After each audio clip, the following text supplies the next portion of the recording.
This is the Epilogue Audio Experience. बेटा शेख बेटा, क्या तुमने दोबारा वही सपना देखा?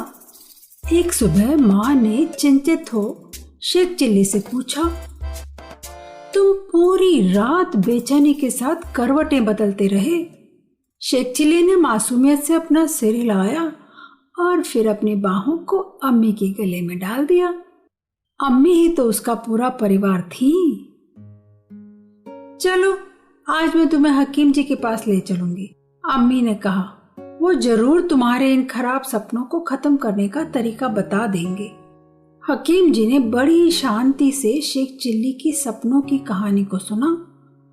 कई रातों से शेख चिल्ली को एक बुरा सपना आ रहा था, जिसमें वो खुद एक चूहा होता था और गांव की सारी बिल्लियां उसका पीछा कर रही होती थी। और तो और जागने के बाद भी बड़ी मुश्किल से ही शेख चिल्ली अपने आप को यह समझा पाता था कि वह चूहा नहीं बल्कि एक लड़का है। मेरे बच्चे को यह तकलीफ क्यों है? शेख चिल्ली की माँ ने हकीम जी से पूछा। जब वो छोटा था तब एक बार एक जंगली बिल्ली ने मेरे बचाने से पहले शेख को जोर से नोचा था। क्या वो उसी को सपने में बार बार देखता है? शायद, हकीम जी ने कहा, पर आप इसकी ज्यादा परवाह न करें। खराब सपनों की बीमारी जल्दी ही ठीक हो जाएगी। फिर उन्होंने शेख की तरफ देखकर कहा, बेटा शेख, आज से हर शाम को तुम मेरे पास दवा के लिए आना और यह मत भूलना कि तुम एक चूहा नहीं बल्कि एक खूबसूरत नौजवान हो। यह सुनकर शेख का चेहरा मुस्कान से खिल उठा। अब हर शाम हकीम जी शेख से कोई 1 घंटा बातचीत करते थे, फिर उसे दवाई जैसी कोई गोली देकर घर भेज देते, जिसको खाने से शेख को रात को अच्छी नींद आ जाए। धीरे धीरे शेख चिल्ली और हकीम जी अच्छे दोस्त बन गए। हकीम जी शेख को रोज अच्छी सेहत और साफ सफाई के बारे में सरल बातें समझाते। बेटा शेख, उन्होंने एक शाम को कहा, अगर मेरा एक कान गिर जाए तो क्या होगा? हकीम जी, तब आप आधे बहरे हो जाएंगे। शेख ने हकीम के बड़े बड़े कानों को घूरते हुए कहा। ठीक फरमाया। और अगर मेरा दूसरा कान भी गिर जाए तो फिर तो आप अंधे हो जाएंगे हकीम जी, शेख ने कहा। अंधा? घबराए हुए हकीम जी ने पूछा। हाँ, शेख ने उत्तर दिया। अगर आपके कान नहीं होंगे तो फिर आपका चश्मा कहाँ टिकेगा? क्या वो गिर नहीं जाएगा? हकीम जी यह सुनकर ठहाका मारकर हंस पड़े।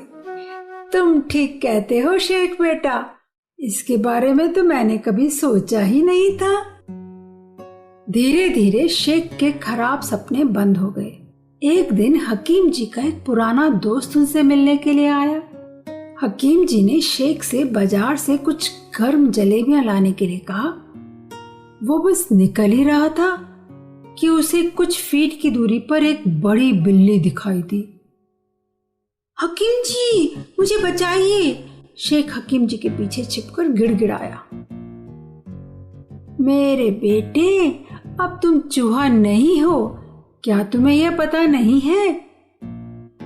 मुझे तो अच्छी तरह से पता है हकीम जी। शेख को अभी भी डर लग रहा था, पर क्या बिल्ली को यह बात किसी ने बताई है? अपनी मुस्कुराहट को दबाते हुए हकीम जी ने बिल्ली को भगा दिया। उसके बाद शेख को दिलासा दिलाने के बाद उन्होंने उसे जलेबियां लेने के लिए बाजार भेजा। मैं इस लड़के के पिता को अच्छी तरह जानता था, हकीम जी के मेहमान ने शेख चिल्ली के बारे में सुनने के बाद कहा। मैं उसके घर जाकर उसकी माँ से दुआ सलाम करना चाहूंगा। जरूर, शेख आपको अपने घर ले जाएगा, हकीम जी ने कहा। कुछ करारी जलेबी खाने और कहवा पीने के बाद शेख और मेहमान शेख के घर की ओर चले।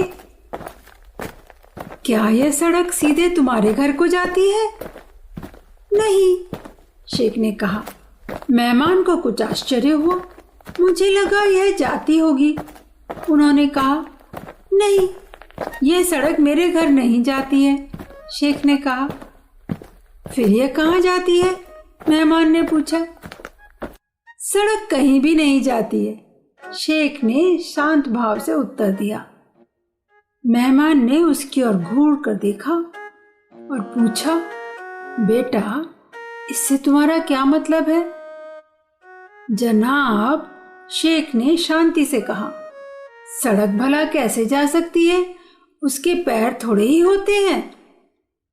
सड़क तो एक बेजान चीज है, वो जहां पर है वहीं पड़ी रहती है।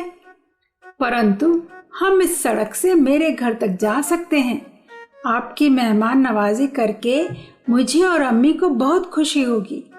शेख की मासूमियत ने उस इंसान का दिल जीत लिया। कुछ सालों बाद शेख चिल्ली से अपनी बेटी से शादी करके उन्होंने शेख को अपना दामाद बना लिया। वह सड़क कहीं नहीं जाती। कितना भोला और सटीक जवाब दिया ना शेख ने। और अम्मी को अपने भोले बेटे के लिए दुल्हन मिल ही गई। अब जल्दी ही एक और मजेदार किस्सा सुनने के लिए तैयार है ना? तो यह था शेख चिल्ली का एक रोचक मजेदार किस्सा। इसी कड़ी को आगे बढ़ाते हुए जल्द ही लेकर आऊंगी एक और मनोरंजक किस्सा मस्त मौला शेख चिल्ली का। अपनी फैमिली और फ्रेंड्स के साथ इन गुदगुदाते किस्सों का भरपूर आनंद उठाने के लिए हमारे साथ जुड़े रहें और नई कहानियां सुनते रहें ईपीलॉग मीडिया वेबसाइट द्वारा आपके सभी फेवरेट पॉडकास्ट स्टेशंस पर।